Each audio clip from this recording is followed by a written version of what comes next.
My girlfriend rejected my marriage proposal because she was in love with her coworker, but when he betrayed her and she came back begging, I kicked her out and now she lost everything. I'm 27 years old. I work in digital marketing, and honestly, I still can't believe this happened to me.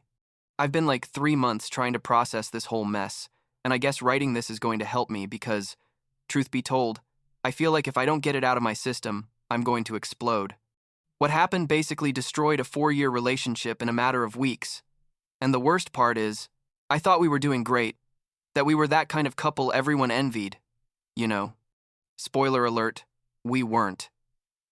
I met Alexis when we were 23 at a mutual friend's party.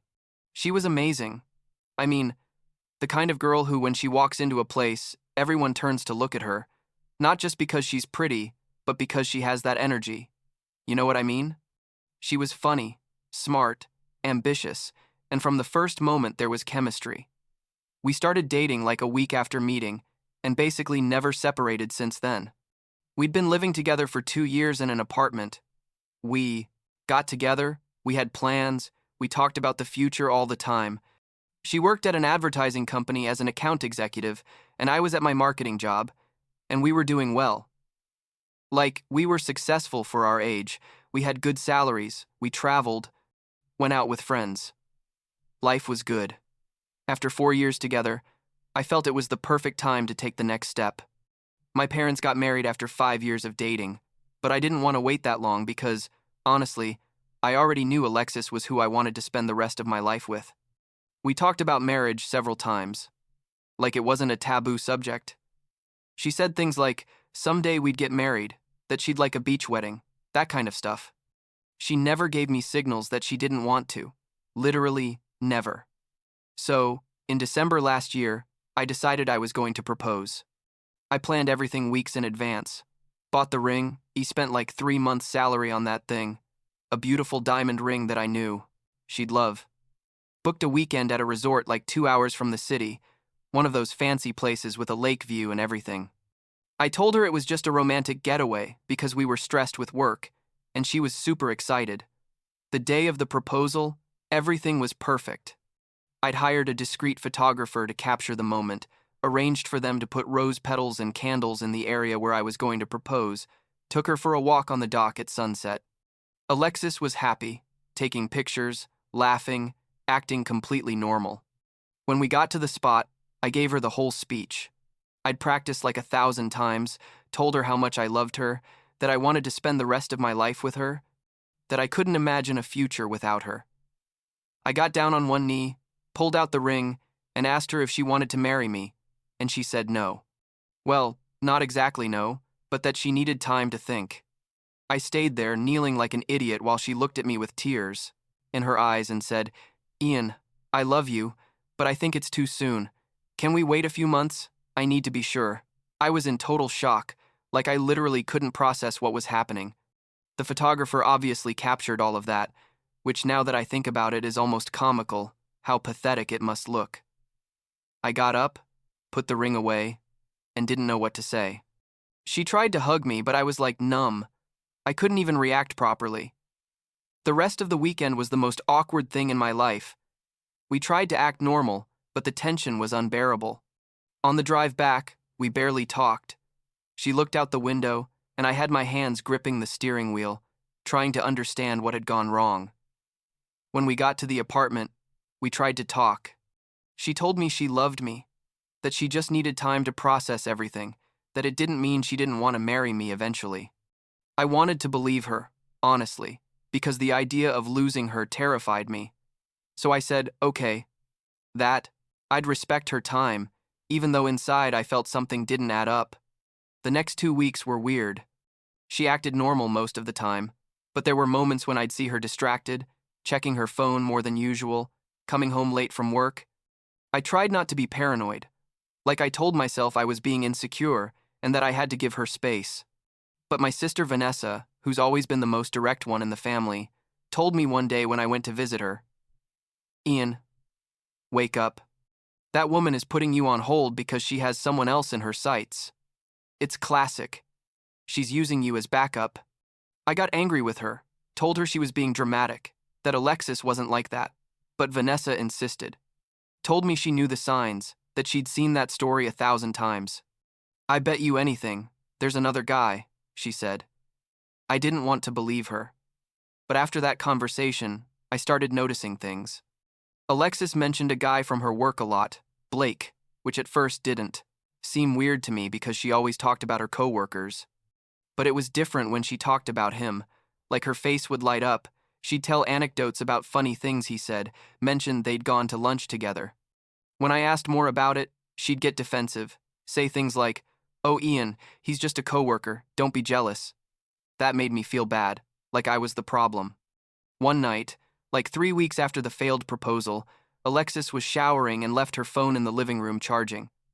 I got this horrible feeling in my stomach, that hunch that something was wrong. I'd never checked her phone in 4 years together. Never, because I trusted her completely. But that day something made me do it. I unlocked her phone, knew the password, because we'd never had secrets, and went straight to her messages. And there it was, a whole conversation with Blake. They weren't explicitly sexual messages or anything like that, but they were flirty, intimate, he'd tell her. Things like she looked beautiful that day, she'd respond with heart emojis. They talked about staying late at the office together. There were messages that he missed her when she didn't go to work. The message that destroyed me most said, "Thanks for listening to me yesterday. Nobody understands me like you do." And Blake had responded, "I'll always be here for you." I felt like I'd been kicked in the stomach. My hands were shaking as I read everything. There were weeks of conversations like this. I couldn't breathe properly. I literally felt like I was going to have a panic attack. When Alexis came out of the shower, I was sitting on the couch with her phone in my hand. She saw me and her face went white immediately. "What did you do?" she asked me. And I just held up the phone. "You need to explain to me what all this is," I told her. And my voice sounded calmer than I felt because inside I was destroyed. She tried to minimize it at first, saying they were just friend messages, that I was exaggerating. But when she saw I wasn't going to drop the subject just like that, she broke down. She sat on the couch, started crying, and admitted she'd been confused. She said Blake was just a distraction, that they'd been flirting but nothing physical had happened, that she knew it was wrong but after my proposal, she'd felt pressured and scared. She told me Blake gave her attention in a different way, that with him she felt free, without expectations. She promised she'd end all contact with him, that I was the one she really wanted, that it had been a terrible mistake. She begged me to give her another chance. And I, like an idiot, wanted to believe her. I wanted to believe we could fix this because I'd invested 4 years in this relationship, and I loved her. I told her I needed time to think, that I couldn't just forgive and forget just like that. She accepted. The next few days were hell. We lived together but barely talked. I slept on the couch. She tried to get close, but I rejected her. I didn't know how to process everything. Then, like a week later, Alexis came home crying in a way I hadn't seen before. At first I thought it was about our situation, but when she could finally speak, she told me Blake had confessed he was seeing someone else, that the whole time they'd been flirting, he had a girlfriend. Alexis felt betrayed, used, said she couldn't believe he'd done that to her. And I sat there thinking, seriously? Seriously? She's crying over this guy when she betrayed me first? But what came next was what really made me see everything clearly. A few days later, after she'd processed the Blake thing, Alexis came up to me and told me she'd been thinking a lot, that she realized I was the right one, that she'd been a fool for putting what we had at risk. And then she asked me to propose to her again. "Yeah, just like you hear it," she told me. "Ian, I know I screwed up, but now I'm sure. Propose to me again, and this time, I'll say yes." I stared at her, unable to believe what I was hearing. "Are you serious?" I asked her. She nodded, smiling through tears, as if this was romantic or something. And in that moment, something clicked in my head. Vanessa had been right from the beginning. Alexis had been using me as backup. She rejected me because she wanted to see if it worked out with Blake, and now that that had gone down the drain, she was coming back to me as a second option. I realized that if Blake hadn't had a girlfriend, Alexis probably would have already broken up with me. I told her no. I told her I wasn't going to be her plan B. That I wasn't going to propose marriage to someone who chose me only because her other option didn't work out. She was surprised. I think she expected me to be desperate to get her back. She started crying, telling me I was being unfair, that she'd been honest with me, that she deserved another chance. But I was already tired. I told her we had to break up, that I needed for her to move out of the apartment. The lease was in my name anyway, because when we got it, I had better credit history. Alexis went hysterical, screamed that she couldn't believe I was kicking her out, that after 4 years I wasn't going to fight for the relationship, but I'd already made my decision. I gave her a week to find somewhere to stay and pack her things. During that week, it was horrible. She alternated between getting angry at me and begging me to reconsider. She called her best friend to come pick her up the day she left, and I remember watching her load her boxes into the car while crying. Part of me wanted to run and tell her to stay, but the rational part of my brain told me I was doing the right thing. Then we get to the part where everything gets even more dramatic, if that's even possible. Like 2 months after Alexis moved out, I found out through a mutual friend what had happened with her. Turns out, the friend she was staying with got tired of the situation because Alexis was depressed, not working well, and basically being a burden. The friend told her she had to leave. Alexis had no choice but to go back to her parents, who live like 3 hours from the city. When her parents found out the whole story about how she'd rejected a marriage proposal for another guy and then that guy turned out to be a liar, they were super disappointed. Her mom told her, according to what I heard, that she'd thrown away a perfect relationship to chase a fantasy. But here comes what I really didn't expect. Alexis's parents, who are pretty traditional and strict, told her that if she wasn't going to settle down and fix her life, she couldn't stay with them indefinitely. They gave her like a month to find a job and apartment. Alexis tried to stay longer, but her dad was firm, told her she needed to learn from her mistakes. According to what I heard, she ended up having to rent a room in some lady's house who posts ads on Facebook, one of those kind of sketchy places, where like 5 people who don't know each other live. I also found out she lost her job at the advertising company. I don't know if they fired her or she quit, but now she's working in sales at a department store making way less than she used to. I know it probably sounds like I'm gloating over her misfortune, and maybe in part I am, but the truth is I mainly feel a mix of relief and sadness. Relief, because I dodged a huge bullet. Like imagine if I'd married her, and this had happened after. We'd be talking about divorce and division of assets and all that mess. But also sadness, because it was 4 years of my life, and it's weird to go from planning a future with someone to that person basically not being in your life anymore. I've been in therapy since all this happened, which is helping me quite a bit. My therapist tells me it's normal to feel betrayed, but that I also need to process the grief of the relationship I thought I had, versus the reality. Alexis has sent me some messages, in the last few weeks, like trying to reconnect, telling me she made a terrible mistake and would give anything to turn back time. The first time she wrote me, I didn't answer. The second time, I told her clearly that I needed her to stop contacting me, that what we had was over, and we both needed to move on. She hasn't written me again since then. My friends ask me if I'd ever consider giving her another chance, if she really changed or something like that. She rejected me in one of the most vulnerable moments of my life, when I was opening my heart to her completely, and she did it because she was entertaining the idea of being with another guy.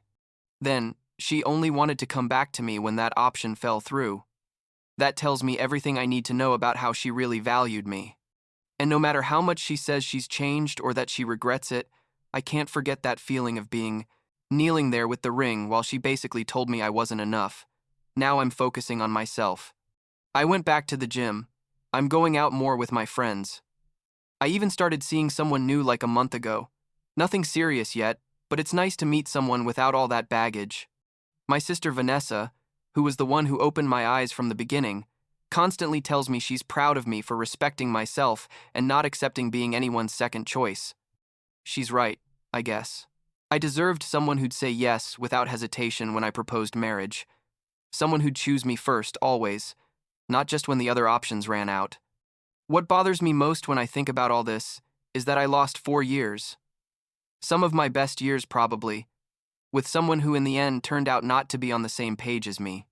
But I also learned a lot about myself, about what I want in a relationship, about the warning signs I ignored during the last year.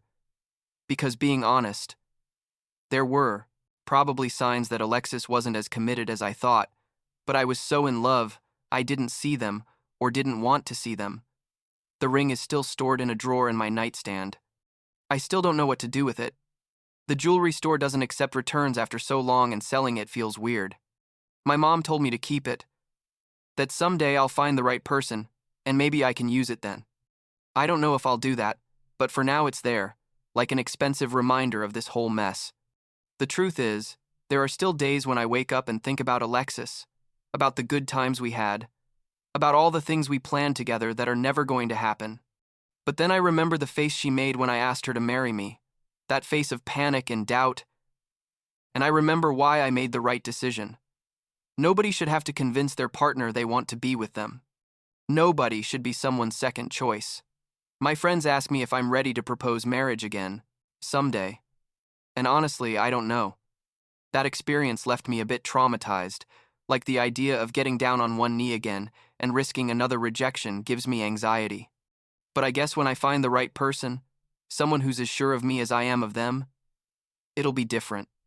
She won't have that doubt in her eyes, won't need time to think about it. And that's what I deserve. What we all deserve, really.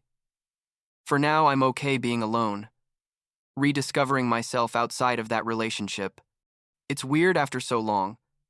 Like sometimes I go to do something and automatically think about telling Alexis before remembering she's not there anymore. But every day is a little easier. Every day, I feel a bit more like myself again. Not like half of a couple, but like a complete person. And that, I guess, is what really matters at the end of the day.